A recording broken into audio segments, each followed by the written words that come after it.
Thank you, Madam Chair. Appreciate you having this hearing today. And thank you, Director Carvajal, for being with us. I was hoping you could help me clarify just for a minute kind of the baseline population that we're talking about here. Sorry. So as I understand it, the inmate population for the Bureau of Prisons from 1940 to 1980 was around 24,000. Is that right? Yes, ma'am. If my memory serves me correctly, yes. I don't have that information right in front of me. I'm actually pulling it off your website here. But so then the population doubled in the 80s to about 58,000, doubled again in the 90s to 136,000, and continued to climb until 2013, at which point the Bureau of Prisons was housing about 217,000 people. Is that right? That is correct. Okay. And so what is your current census of inmates in the Bureau of Prisons? I'm not sure I understand your question, Congresswoman. So are you currently housing about 153,000 inmates? Oh, yeah, yes, I'm sorry. I just didn't hear you. About 153,000, 134,000 in our 120 Bureau facilities. There's about 6,204 private contract facilities, 7,100 in RRCs, and the 5,400 I mentioned on home confinement for CARES Act. Okay, thank you. I was having trouble figuring out where all the numbers were. Yes, those are rough estimates. They change daily. Okay.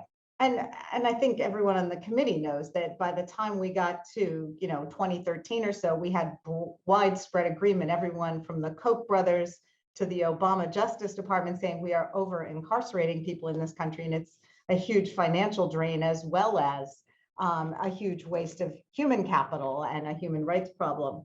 Now, there's been some emphasis on the purpose of the Bureau of Prisons to be punishment, but it also has a rehabilitative purpose, doesn't it?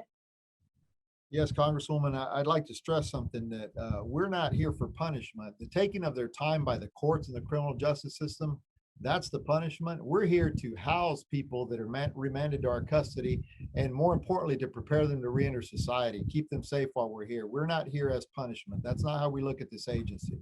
Okay, and I'm particularly interested, as some of my colleagues have been, in the rehabilitative function, the efforts that are made to ensure that when people are released from prison, they're able to successfully re-enter, and that they're not, worse off than they were before they went in, because that doesn't seem to serve society well either. What is the current recidivism rate, to your knowledge, from the federal prisons? It's about 43%. Okay, you might want to update the website. It says 34%. Has there been a significant change in recent years? No, ma'am. I'll have to have my staff look at that website. I'm not familiar with it being in the 30s. Okay, it's on the homepage.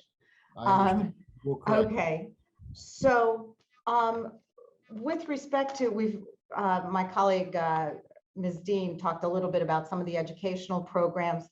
I recently had a constituent reach out about a relative's participation in the Bureau of Prisons Drug Abuse Rehabilitation Program, or RDAP. And they'd encountered problems getting all their earned credits counted towards release because the program was paused by COVID-19. And eventually, this constituent's relative was able to get the credits, but they had to go to court. And that's not a particularly cost-effective method of dealing with this for anyone. I know that RDAP was paused at many facilities. Is that still the case? And if not, is it back up and running at all facilities where it was previously offered? Yes, Congresswoman. As I stated earlier, COVID certainly impacts our institutions. We have operational matrix that dictates how they operate. We have been affected by it. I know that certain inmates have been affected. We expect our staff to work with them.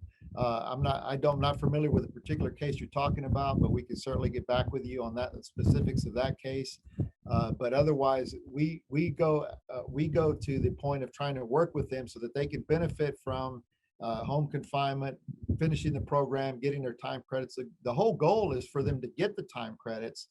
Again, I'd like to stress that we're not trying to keep people in except unless they need to be in. If they are earning time credits, we want them to go back to society as appropriate. Okay, one last question. I'm running out of time. I was very interested in the effort to put more apprenticeship programs in there so that people have hard skills that are going to enable them to become employed when they get out.